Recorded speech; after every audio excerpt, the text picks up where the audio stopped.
রমজানে আপনাদের ভয়াবহ বিপদ অপেক্ষা করছে। বলতে পারেন যে ভবিষ্যৎবাণী করে গেল নাকি? দেখেন না কি হয়। কথাটা আগে শোনেন তো, কথাটা শুনে আগে দেখেন তো কি হয়। ইসলামিক সলিউশন কি? অন্যের পাশে দাঁড়ানো। ইসলামিক সলিউশন কি? অপচয় কমানো। ইসলামিক সলিউশন কি? জাকাতগুলো দেয়া। যখন ধনীরা জাকাতগুলো দেয়া শুরু করবে, তখন দরিদ্রর পেটে গিয়ে ভাত পড়বে। ধনীদের সম্পদে যে জাকাত আছে, এই জাকাতগুলো যখন আপনারা সুষ্ঠুভাবে বন্টন করবেন, তখন গরিবের পেটে ভাত পড়বে। শুধু এইসব তন্ত্র মন্ত্র আর খাতা কলমের ইকোনমিক্স দিয়ে সমাজে শান্তি প্রতিষ্ঠা হবে না। খাতা কলম বইপত্রের অর্থনীতি দিয়ে সমাজে শান্তি প্রতিষ্ঠা হয় না, বরং সমাজে কি হয়? পুঁজিবাদ হয়। পুঁজিবাদ কি জিনিস? ধনী দিন দিন ধনী হতে থাকবে, এক শ্রেণীর মানুষের কাছে ধন সম্পদ কেন্দ্রীভূত হতে থাকবে। এক শ্রেণীর নির্দিষ্ট একটা শ্রেণীর কাছে ধন সম্পদ কুক্ষিগত হতে থাকবে, বাকিদের রক্ত চুষে চুষে এরা বড়লোক হবে। এখন এই সবার রক্ত চোষা সুদভিত্তিক অর্থনীতি চলছে সারা বিশ্বে। এগুলো খাতা কলমের অর্থনীতি। বাস্তবের অর্থনীতি এমন হওয়া উচিত, ধনী যারা আছেন তাদের সম্পদের যে জাকাত আসবে, এই জাকাতটা দরিদ্রদের মধ্যে বন্টন করতে হয়। কিন্তু এটা করতে পারতেন, সমাজের সবাই 3 বেলা খেতে পারতো, না খেয়ে মরতো না। কে শুনবে কার কথা? এগুলো তো বললেও সমস্যা, করলেও সমস্যা। কারণ আমরা বললে হয়ে যাব ধর্মান্ধ, আর যদি মুসলিমরা করে তারা হয়ে যাবে সন্ত্রাসী। আশ্চর্য একটা অবস্থা। সারা বিশ্বে যারা একনিষ্ঠভাবে ইসলাম পালন করতে চায়, ওদেরকে সারা বিশ্বে মৌলবাদী বলে প্রচার করা হয়েছে। অথচ সমাধান কিন্তু এখানে। এই যে আমার হাতে যে কিতাবটা দেখছেন, এই কিতাবের মধ্যে আল্লাহ পাক সমস্ত বিষয়ের সমাধান নাজিল করেন নাই? এটা মুখে বলছি আমি, ঠিক। কয়জন বিশ্বাস করে? কয়জন সত্যি মন থেকে বিশ্বাস করে যে আল কোরআনুল কারীমে সত্যি সত্যি আল্লাহ পাক সমস্ত বিষয়ের সমাধান নাজিল করেছে? আজকে জুমার দিনে সূরা কাহফ পড়তে হয়, তাই না? এই সূরা কাহফের 54 নম্বর আয়াতে, কত নম্বর? 54 নম্বর আয়াতে আল্লাহ পাক বলছেন, ওয়ালাকাদ সাররাফনা ফি হাযাল কুরআন লিন-নাস মিন কুল্লি মাসাল। আল্লাহ বলেছেন, দেখে নিন, আল্লাহ বলছেন নিঃসন্দেহে, নিঃসংকোচে, অবশ্যই আমি এই কোরআনের মধ্যে শুধু মুসলিমদের জন্য নয়, পুরো মানব জাতির জন্য সমস্ত বিষয় ব্যাখ্যা করেছি। আল্লাহ পাক বলেছেন শুধু মুসলিমদের জন্য, পুরো মানব জাতির জন্য যত বিষয় প্রয়োজন আমি আল্লাহ এই কোরআনের মধ্যে ব্যাখ্যা করেছি। কে বলেছেন? আল্লাহ কি মিথ্যা কথা বলেন? তার রাসূল কি মিথ্যা কথা বলেন? তাহলে আমাদের মানতে সমস্যা কোথায়? মানতে কি সমস্যা? এই যে বললাম, যদি আমরা ইকোনমিক সেকশনে সমৃদ্ধি চাই, একটা স্টেবিলিটি চাই, অবশ্যই জাকাত ইম্পোজ করতে হবে। জাকাত ছাড়া অর্থনৈতিক সাম্য আসবে না। মনে করেন বাংলাদেশে মনে করেন যে 1 কোটি মানুষের উপরে জাকাত ফরজ। কথার কথা বলছি, কথার কথা। এই 16 কোটি 20 কোটি মানুষের মধ্যে মনে করেন 1 কোটি মানুষের উপর জাকাত ফরজ হয়েছে। আছেন এমন মানুষ? জাকাত মানে কি? কত পার্সেন্ট দিতে হবে সম্পদের? 2.5%। 100 টাকায় 2.5 টাকা, এই তো। আচ্ছা, এখন 1 কোটি টাকায় এই টাকাটা কি ছোট না বড়? আর এটা একজনের হিসাব করলাম। যদি এরকম আমি 1 লাখ মানুষের হিসাব করি, কত টাকা আসবে? এই টাকা দিয়ে আপনি কি করতে পারবেন? নিঃসন্দেহে আপনি দরিদ্র মানুষের সেবা এটা কাজে লাগাতে পারবেন। জাকাতের যে 8টা খাত আছে না? কটা খাত? 8টা খাতে সুষ্ঠু বন্টন করলে দেখবেন সমাজে একটা গরিব মানুষও থাকবে না, সবাই খেয়ে পরে বাঁচবে। এই কাজটা করবে কি? কেউ উদ্যোগ নেবে? আচ্ছা, এই জাকাত কি শুধু 1 বছরই আসবে না প্রতি বছর আসবে? এই জিনিসগুলো বুঝতে হয়। ইসলাম শুধু আমরা এই গতানুগতিক মুখস্থ করে পড়লেই হবে না, কোরআন সুন্নাহকে বাস্তবে প্রয়োগ করতে হবে। আল্লাহ পাক তৌফিক দান করুন। রমজান মাসে অবশ্যই অপচয় কমিয়ে দিবেন, প্রতিবেশী আত্মীয়দের খোঁজ নিবেন, নিজের যতটুকুতে হয়ে যায় এর বেশি খরচ করতে যাবেন না, অন্যের জন্য ওটা সাদকা করে দিবেন, সাদাকা করে দিবেন। আর কি করবেন? জাকাত দিবেন। জাকাত দিলে আরো 10-20টা মানুষ না খেয়ে মরবে না, ওরা খেয়ে পরে বাঁচবে ইনশাআল্লাহ। এর উপর আছে সাদাকাতুল ফিতর, আছে না? সাদাকাতুল ফিতর আমরা দিই। এগুলো আল্লাহ পাক কেন দিয়েছেন? এগুলোকে আল্লাহ পাক শুধু ইবাদতের জন্যই দিয়েছেন? এগুলো করলে তো নেকি হয়, আল্লাহ সন্তুষ্টি পাওয়া যায়, দুনিয়াতেও সাম্যের অর্থনীতি প্রতিষ্ঠা হয়, এই কারণে দিয়েছেন। আল্লাহ পাক এমনি এমনি দিয়েছেন নাকি? এই যে আপনি 5 ওয়াক্ত নামাজ পড়ছেন, নামাজ পড়লে তো নেকি হচ্ছেই, আধ্যাত্মিকত্ব পাচ্ছেন, আল্লাহ সন্তুষ্টি পাচ্ছেন, আপনার শরীরও ভালো থাকবে ইনশাআল্লাহ, থাকবে না? আপনি ওযু করছেন, ওযু করলে নেকি হয় না? গুনাহ ঝরে যায় না? একই সাথে আপনি বিভিন্ন রোগ ব্যাধি থেকে বেঁচে থাকবেন ইনশাআল্লাহ। আপনি পরিষ্কার পরিচ্ছন্ন আছেন। প্রত্যেকটা কাজের পিছনে দুনিয়াবি উপকারিতাও কি আছে না? এই যাকাত ভিত্তিক অর্থনীতির মধ্যে এই দুনিয়াবি উপকারিতা আছে। এগুলো কে বুঝাবে? ওয়াজ মাহফিল তো কোনো কোনো ক্ষেত্রে এখন হয়ে যাচ্ছে সার্কাসের মঞ্চ। কোনো কোনো জায়গায় সার্কাস, মানে এমন কিছু দৃশ্য চোখে পড়ছে যে মনে হচ্ছে যে ওয়াজে যাওয়া বন্ধ করে দিই। হ্যাঁ, মানে সময়টাকে কিভাবে নষ্ট করা যায়, বাউলের মতো গান গাওয়া যায়, ডিজে জিকির করা যায়, হ্যাঁ, মানুষের সাথে অহেতুক কিছু কথাবার্তা বলে টাইম পাস করা যায়। হ্যাঁ, বাসায় কি করলাম, বউ কি করলো, চা খাই, কফি খাই, এই করি সেই করি, মানে এগুলোই চলছে। হ্যাঁ, আপনি একজন ব্যক্তিকে ডাকলেন, মাশাআল্লাহ কোরআনও বিশুদ্ধ করে তেলাওয়াত করতে পারছে না, বড় বড় ওয়াজও করছে, আবার বড় বড় আলেমদেরকে বাহাসের জন্য ডাকছে। এমনও দৃশ্য দেখছে, কত কি দেখবেন। আর এগুলো দুটো কারণে সব সারা দেশে এখন ভাইরাল হচ্ছে। দুটো কারণ, একটা হচ্ছে আমাদের একটা নিচু মানসিকতা আছে আমাদের মধ্যে, সেটা হচ্ছে আমরা হচ্ছে ট্রল প্রিয় জাতি। আমরা ট্রল করতে বেশি ভালোবাসি, মজা করতে বেশি ভালোবাসি, মজা ফান ইয়ারকি ফাইজলামি করতে আমরা বেশি ভালোবাসি। এটা একটা আমাদের দোষ। একটা দোষ হচ্ছে আমরা চিলে কান নিল টাইপের মানুষ। যা প্রচার হয় চিলে কান নিল, ব্যাস দৌড় শুরু করে দেব, যাচাই বাছাই করার কোনো প্রয়োজন নেই। আর অহেতুক সমালোচনা করতে বেশি পছন্দ করি আমরা, এবং ইস্যু পাগল জাতি। ইস্যু একটা দিল, ব্যাস দৌড় শুরু। একটা ইস্যু দিবে, ওইটার পিছনে দৌড়াবে, 7 দিন দৌড়ানোর পর হাফসায় যাবে, তারপর নতুন একটা ইস্যু আসবে, তারপর তার পিছনে দৌড়াবে। এতে করে মূল যে জায়গায় ফোকাস করা দরকার ওখান থেকে আমরা সরে গেছি। এই চলছে। তা আমাদের এই মানসিকতা পরিবর্তন করার দরকার নাই? কোরআন সুন্নাহ কি খালি এখানে থাকবে, আমরা তেলাওয়াত করব এই জন্যই, নাকি বাস্তবে প্রয়োগ করতে হবে? এই রমজান মাসে নিয়াত করেন। আসন্ন রমজান কেন কথা বলছি? কারণ রমজান কিন্তু বেশি দিন নাই। কয়দিন আছে? 1 মাস 1.5 মাসও বাকি নেই। আপনাকে প্ল্যান করতে হবে, আধ্যাত্মিক পরিকল্পনা করতে হবে যে রমজান সামনে আসছে, এই রমজানে ইনশাআল্লাহ আমি আল কোরআন পুরোটা খতম দেবো ইনশাআল্লাহ। রমজান মাস আসার আগেই 5 ওয়াক্ত নামাজ আমি শক্ত করে ধরবো, যেন রমজানে আমি 5 ওয়াক্ত নামাজ জামাতে পড়তে পারি। রমজান মাস আসার আগেই কোরআন তেলাওয়াত যদি করতে না জানি, তেলাওয়াত করা শিখে নিতে হবে ইনশাআল্লাহ।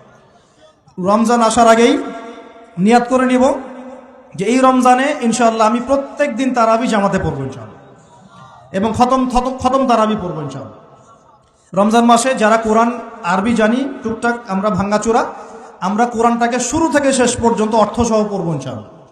রমজান মাসে প্রত্যেক দিন কমপক্ষে একজন মানুষকে আমি ইফতার করাবো ইনশাআল্লাহ। রমজান মাসে আমি আমার জাকাতগুলোকে দিয়ে দিব ইনশাআল্লাহ। রমজান মাসে বেশি বেশি দান সদকা করবো ইনশাআল্লাহ।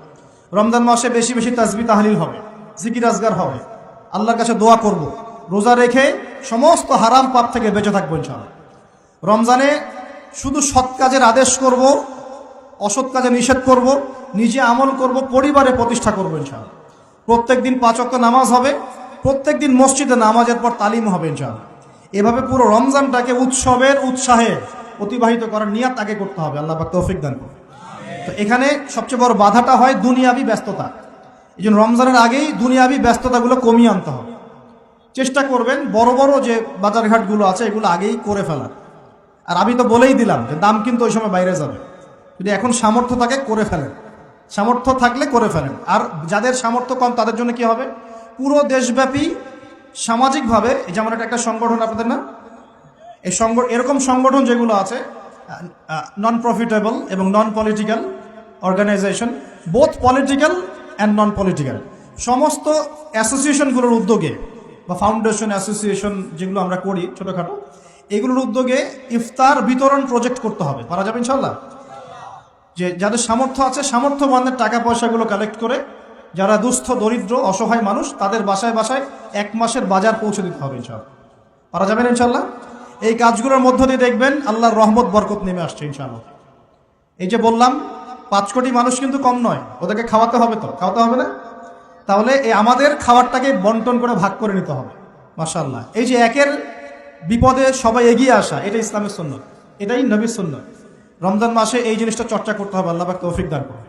আর রোজা রেখে ভুলেও গীবত তহমত সমালোচনা এগুলো করতে যাবেন না। রোজা রেখে কথাই বেশি বলবেন না, খালি জিকির হবে, তেলাওয়াত হবে, আল্লাহর কাছে দোয়া হবে, ইস্তেগফার হবে। কথা কম, কথা বললেই বিপদ, কথা বললেই বিপদ। কথা 10টা কথা বলবেন, 2টা গীবত করতেই হয়, হয় না? আর গীবত করতে মজা লাগে। কেউ আজকে উস্কাই দিলেই বাস গীবত করতে মজা লাগে। আর গীবত তো আপনারাই বা কেন করবেন না? গীবত তো শিখছেন আমাদের কাছ থেকে।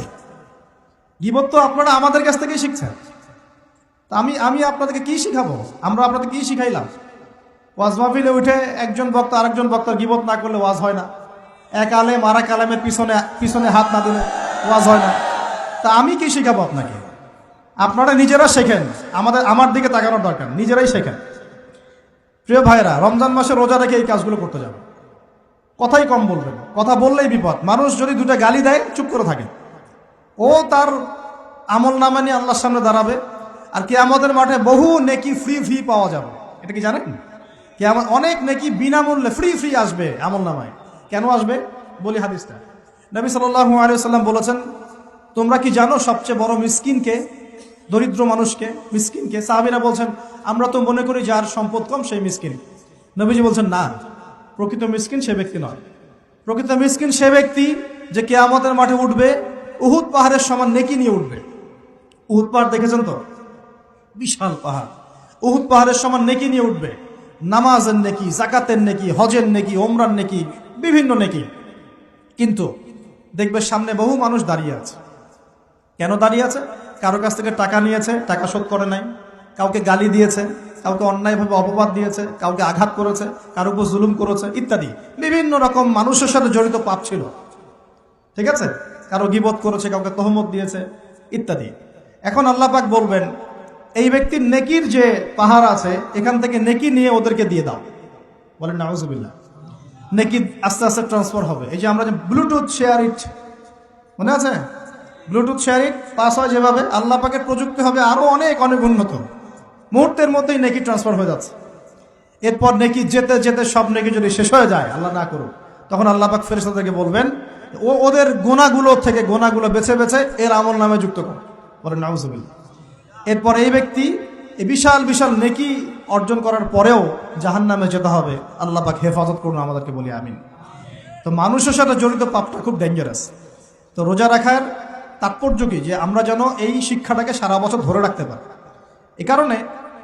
এই কারণেই রমজান মাসে রোজা রেখে জিকির হবে বেশি, তাসবিহ তাহলিল বেশি, কোরআন তেলাওয়াত বেশি, আমর বিল মারুফ নাহি আনিল মুনকার হবে, তার দার্স হবে, দিনের কথা হবে। যখনই বন্ধুরা মিলে বসবেন, চা খেতে বসবেন, কফি খেতে বসবেন, অলওয়েজ দিনই আলাপ করবেন, দুনিয়াবি আলাপ কম করবেন, দুনিয়াবি আলাপ বেশি করবেন না, প্রয়োজন যতটুকু এতটুকু দিনই আলাপ করবেন। কারণ মানুষ জান্নাতেও যদি চলে যায়, মানুষ জান্নাতে চলে গেলেও ওই সব সময়ের জন্য আক্ষেপ করবে, আফসোস করবে, দুনিয়াতে যেই সময় সে আল্লাহকে স্মরণ করে নাই, রাসূলের নামে দরুদ পড়ে নাই। তাহলে যদি কোনো জায়গায় বসে পড়ে আলোচনা করতে থাকেন, ওঠার আগে কমপক্ষে বলবেন সুবহানাকা আল্লাহুম্মা বিহামদিক। কারণ কেন বলবেন? আল্লাহ রাসূল বলেছেন যে কোনো মানুষ বা কোনো কওম যদি একটা জায়গায় বসে আলোচনা করে, আলোচনা থেকে শেষ করা বৈঠকটা ভঙ্গের আগেই যদি তারা এই দোয়াটা পড়ে ওঠে, ওই বৈঠকে যদি কোনো ফাহেসা কথা হয়ে থাকে, এর গুনার কাফফারা হয়ে যাবে ইনশাআল্লাহ, গুনাহ মাফ হয়ে যাবে ইনশাআল্লাহ। আর যদি ওই বৈঠকে ভালো কোনো কথা হয়, ওই কথাগুলো কিয়ামতের মাঠে তার জন্য দলিল হবে ইনশাআল্লাহ। এই দোয়াটা পড়ার চর্চা করবেন। তো যেটা বলছিলাম, দেখেন, আমরা যদি একে অপরের খাবারগুলো ভাগাভাগি করি, জাকাতগুলো প্রদান করতে পারি এবং রমজানের রোজাগুলো ঠিকঠাক রাখতে পারি, আল্লাহর বিধানগুলো ঠিকঠাক মানতে পারি, সমাজে দারিদ্রতা থাকবে না ইনশাআল্লাহ।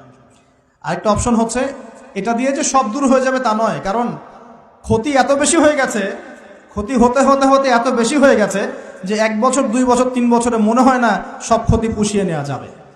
যারা অর্থনীতি বোঝেন তারা বুঝবে। নামতে নামতে নামতে এমন একটা জায়গায় চলে আসছি যে হুট করে যে একদম সব ঠিক হয়ে যাবে, এটা চিন্তা করলে ভুল হবে। আরেকটা উপায় কি? উপায় হচ্ছে এই যে খাদ্যগুলোর উপর চাপ বাড়বে মার্কেটে, অতিরিক্ত খাদ্য আমদানি করা। কি করা? আমদানি করা। দুটো অপশন থাকে, এক আমদানি করা, আরেকটা হচ্ছে কৃষিভিত্তিকভাবে উৎপাদন করা, দুটো। তো আমরা রিপোর্টগুলো দেখছি যে কৃষিভিত্তিক প্রবৃদ্ধির হার কমে যাচ্ছে। কি হয়েছে? কমেছে। কৃষিভিত্তিক প্রবৃদ্ধির হারটা কমেছে। আর আমদানিটা মোটামুটি কিছুটা বিপর্যস্ত হয়েছে, কারণ ডলার সংকট। কিসের সংকট? ডলার। জানেন তো নাকি? আচ্ছা, রিপোর্ট তো পড়েন, পেপার পত্রিকা তো পড়েন নাকি? সংকট হলে কি হয়? সংকট হলে এলসি কমে যায়।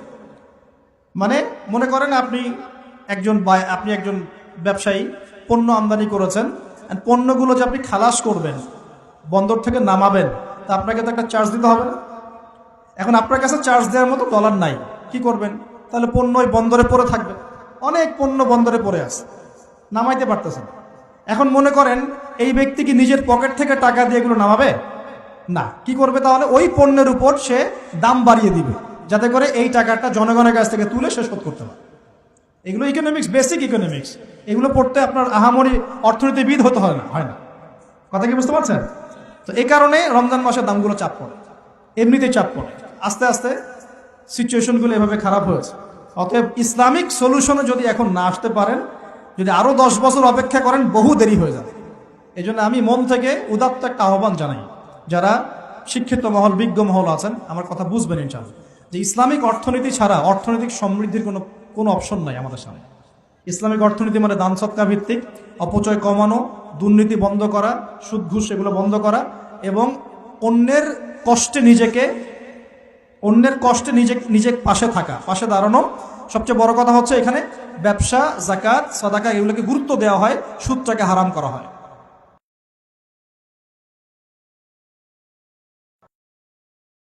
করেন আমাদের সংকট হয়েছে, এখন আমরা বহির্বিশ্বের কোনো দেশের কাছে গেলাম, গিয়ে বললাম যে আমাদেরকে লোন দেন। ওরা কি এমনি এমনি লোন দিবে? এমনি দিবে? যাও, তোমাকে 10 কোটি টাকা এমনি এমনি দিয়ে দিলাম, 1000 বিলিয়ন ডলার এমনি দিবে? কখনো এমনি দিবে না। বরং সে একটা সুদ ফিক্স করবে, হয় 10%, না হলে 12%, না হলে 20%। ও সুদ ফিক্স করবে। যখন সুদটা ফিক্স করে দেবে, তখন এই সুদটা শোধ করতে হবে না? ওই সুদটা শোধ করতে হবে, কিন্তু আপনার শ্রম দিয়ে ওই সুদটাকে শোধ করতে হবে। শ্রম কি শুধু এমপি মন্ত্রীরা করবে, নাকি শ্রম আপনিও করেন? আপনাদের শ্রম থেকে এটাকে তুলে নিয়ে শোধ করতে হবে না? এটাই হচ্ছে সুদভিত্তিক অর্থনীতি সবচেয়ে মারাত্মক দিক। এতে করে ওরা ধনী হবে দিন দিন, আর গরিবরা আরো গরিব হবে দিন দিন। আল্লাহ পাক এমনি বলেন নাই ইয়ামহাকুল্লাহুর রিবা ওয়া ইউরবিস সাদাকা। আল্লাহ পাক সুদের মধ্য দিয়ে একদম সম্পদ সংকুচিত করে ফেলেন। সম্পদ সুদের মধ্য দিয়ে সংকুচিত করে ফেলেন, আর সাদাকার মধ্য দিয়ে সম্পদ প্রসারিত হয়। এই আয়াতগুলো খালি পড়লে হবে না, বুঝতে হবে, না বাস্তবে প্রয়োগ করতে হবে? আচ্ছা, আরো ব্যাপার আছে। এখন সুদ দেওয়ার সময় কি হবে জানেন? যদি দেখা যায় আপনার মনে করেন $1 সমান 80 টাকা, মনে করেন, যদি দেখেন এই সুদগুলো পরিশোধ করতে পারছেন না, দেখবেন যে ডলারের এগেনস্টে আপনার টাকার মান কমে যাবে। তখন হয়ে গেল $1 সমান 100 টাকা। কয় টাকা বাড়লো? 20 টাকা। 20% বেড়ে যাওয়া মানে হচ্ছে আপনার বেতন যদি হয় 100 টাকা, এখন বেতন হয়ে গেছে 80 টাকা। বুঝতে পারছেন না মনে হয়? আপনার বেতন যদি হয় 100 টাকা, এখন বেতন হয়েছে 80 টাকা। 100 টাকা শ্রম দিয়েছেন, 80 টাকার প্রফিট পাবেন। 20 টাকা গায়েব। ওটা কোথায় গেল? ওই যে সুদ দিয়েছে ওর পকেটে চলে গেছে। আপনার অর্থও চলে গেল, আপনার শ্রমও চলে গেল। এর উপর আরো অনেক বিষয় আছে। আজকে ইকোনমিক্স নিয়ে বুঝালে আপনার মাথা খারাপ হয়ে যাবে, বলবেন যে ভাই কি শুরু করলেন। এগুলো শুধু অর্থনীতির কথা নয়, এগুলো ইসলামের কথা। কিসের কথা? আল্লাহ রাব্বুল আলামিন এই কিতাবের মধ্যে প্রতিটা বিষয়ের সমাধান দিয়েছেন। প্রত্যেকটা বিষয় আল্লাহ পাক এই সংকটগুলোর সমাধান দিয়েছেন। তোমরা অপচয় বন্ধ করো। কি বন্ধ করো? অপচয় বন্ধ করো। নিশ্চয়ই অপচয়কারীরা শয়তানের ভাই। নিশ্চয়ই কি অপচয়কারীরা? আমরা একটু ওয়াদা করতে পারি যে আমরা ইনশাআল্লাহ এই রমজান থেকে অপচয় বন্ধ করে ফেলবো। কোনো প্রকার অপচয় করবো না ইনশাআল্লাহ। না সময় অপচয় করব, না গ্যাস, না পানি, না তেল, না টাকা, না কিছুই অপচয় করবো। পারা যাবে ইনশাআল্লাহ। বরং যেটা আমি বাঁচাতে পারবো সেটা আমি আমার পরিবারের জন্য তো সেভ করবই, পাশাপাশি আমার প্রতিবেশী, আমার আত্মীয় এবং দুস্থ মানুষের কল্যাণে ব্যয় করবো। পারা যাবেন ইনশাআল্লাহ। এই জিনিসটা একাকী করব, যদি আমার কোনো অ্যাসোসিয়েশন থাকে সে তার আন্ডারে করবো, আরও যদি বড় কোনো দায়িত্ব থাকে তার আন্ডারে করবো ইনশাআল্লাহ। পারা যাবে ইনশাআল্লাহ। 1 নাম্বার শিক্ষা। 2 নাম্বার, আপনাদের সবার জাকাতগুলো অবশ্যই দেওয়ার ব্যবস্থা করবো। পারবেন ইনশাআল্লাহ। জাকাতের খাত 8টা। ওলামায়ে কেরামের কাছে জিজ্ঞাসা করে নেবেন কোন কোন খাতে জাকাত দেওয়া যায়, আপনাকে বলে দিবেন ইনশাআল্লাহ। সূরা তাওবার 60 নাম্বার আয়াত। সূরা তাওবার 60 নাম্বার আয়াতে জাকাতের খাতগুলো বর্ণনা করা আছে। এখানে একটা কথা বলি, অমুসলিমদেরকেও জাকাত দেওয়া যায়। জাকাতের যে খাতগুলো আছে না, 8টা খাত, এর মধ্যে একটা খাত আছে অমুসলিমকেও জাকাতের টাকা দেওয়া যায়। কেন দিব না আমরা? যদি একজন অমুসলিম ভাই খুব দরিদ্র হয়, তার পাশে দাঁড়ানোর দরকার নাই? সে কি মানুষ না? তার সাথে কি আমরা শত্রুতা পোষণ করব? তাকে ঘৃণা করব? না। তার উপর কি ইসলামকে জোর করে চাপিয়ে দিব? না। আমরা তাকে হেল্প করব জাকাতের টাকা দিয়ে, যাতে করে সে ইসলাম সম্পর্কে একটা ভালো ধারণা পায়, এবং ইনশাল্লাহ ওই দেখা যাবে ওই উপকার করার ফলে তার মনের মধ্যে ইসলাম সম্পর্কে ভালো ধারণা আসবে। একদিন সে মুসলিম হয়ে যাবে ইনশাআল্লাহ। এমন হতে পারে না? তা আমরা কিন্তু ইসলাম পরিপূর্ণ আসলে ইম্পোজ করতে পারি না। অমুসলিমদের সাথে আমাদের শত্রুতা থাকবে কেন? তাদের সাথে আমরা মৈত্রীর সম্পর্ক রাখবো। একটা কান্ট্রির মধ্যে কি মুসলিম অমুসলিম মারামারি করবে? বিদ্বেষে জড়াবে? সে তার ধর্ম তার মতো করে পালন করবে, আমরা আমাদের ধর্ম আমাদের মতো করে পালন করব। বরং কোরআন বলছে যাকাতের যে সম্পদ, যে খাত আছে, এই খাতের মধ্যে ওয়াল মুআল্লাফাতু কুলুবুহুম একটা খাত আছে। তাদের অন্তরকে আল্লাহর দিকে আকৃষ্ট করার জন্য অমুসলিমদেরকেও যাকাত দেওয়া যায়। তো আমরা সবাই যাকাতগুলো দিব তো ইনশাআল্লাহ। এরপরে আছে সাদাকাতুল ফিতর, এটাও দেওয়ার চেষ্টা করবেন। এটা তো আপনারা জানেন সাদাকাতুল ফিতর দিতে হয়। এরপরে রমজানে বেশি বেশি দান সদকা করবেন। এগুলো কিন্তু অপচয় হচ্ছে না, এগুলো পরকালে সঞ্চয় হচ্ছে ইনশাআল্লাহ। এই দান সদকা পরকালে সঞ্চয় হচ্ছে না। আল্লাহ রাসূল বলেছেন যে একটা খেজুর দান করে, একটা খেজুর হালাল উপার্জন থেকে একটা খেজুরও যদি দান করে, এই দানটাকে আল্লাহ পাক বড় করতে থাকেন, আদর মহব্বত করে বড় করতে করতে করতে পাহাড়ের সমান বাড়িয়ে দেন, বলেন সুবহানাল্লাহ। আরেকটা হাদিসে নবীজি বলেছেন তোমরা এক টুকরো খেজুর দান করার বিনিময়ে হলেও জাহান্নামের আগুন থেকে বাঁচার চেষ্টা করো। প্রিয় ভাইরা, রমজান মাসে আমলগুলো করার চেষ্টা করেন, ইনশাআল্লাহ তাআলা সমাজের সংকটগুলো কেটে উঠবে ইনশাআল্লাহ। যদি এগুলো বাংলার মানুষ আমল করতে ব্যর্থ হয়, দেখেন রমজান মাসে কি হয়। আমরা আল্লাহ না করুক, তবে ভয় করছি রমজান মাসে একটা অর্থনৈতিক সংকট হয়ে যেতে পারে। আল্লাহ পাক আমাদেরকে বোঝার তৌফিক দান। প্রিয় ভাইয়েরা, আরও যে বিষয়গুলো বলছিলাম, রমজান মাস আসার আগেই এই কিতাব, আল্লাহ পাকের কিতাব, অবশ্যই তেলাওয়াত করা শিখে নেন। সবাই তেলাওয়াত করতে পারি তো ইনশাআল্লাহ? আমি একটা সিস্টেম শিখিয়ে দিচ্ছি। প্রত্যেক দিন এক পারা করে পড়বেন, প্রত্যেক দিন এক পারা, তাহলে 30 দিনে আপনি 30 পারা পড়ে শেষ করে দেবেন। এতে করে চাপও পড়বেন আপনার উপর বেশি, আপনার বিরক্তিবোধ আসবে না, অন্য কাজগুলো করতে পারবেন। 1 ঘন্টা 1.5 ঘন্টার মধ্যে এক পারা পড়ে শেষ করে ফেলবেন। পারা যাবে ইনশাআল্লাহ? ইনশাআল্লাহ তাআলা। আল্লাহ পাক সবাইকে কোরআন পড়ার তৌফিক দান করুন এবং অর্থসহ বুঝে পড়ার তৌফিক দান করুন। আর কোরআন তেলাওয়াত কিন্তু শিখতে হবে ভালো করে। কোরআন তেলাওয়াতটা ভালো করে না শিখলে যা হয়, সারা জীবন ভুল তেলাওয়াত করে যাবেন, অর্থ বিকৃত হয়ে যাবে, অর্থ কিন্তু পাল্টে যাবে। রমজান আসতে যে সময়টা বাকি আছে, এই সময়ের মধ্যেই কোরআন তেলাওয়াত করা শিখে নেন। আল্লাহ পাক তৌফিক এনায়েত করুন, আমিন।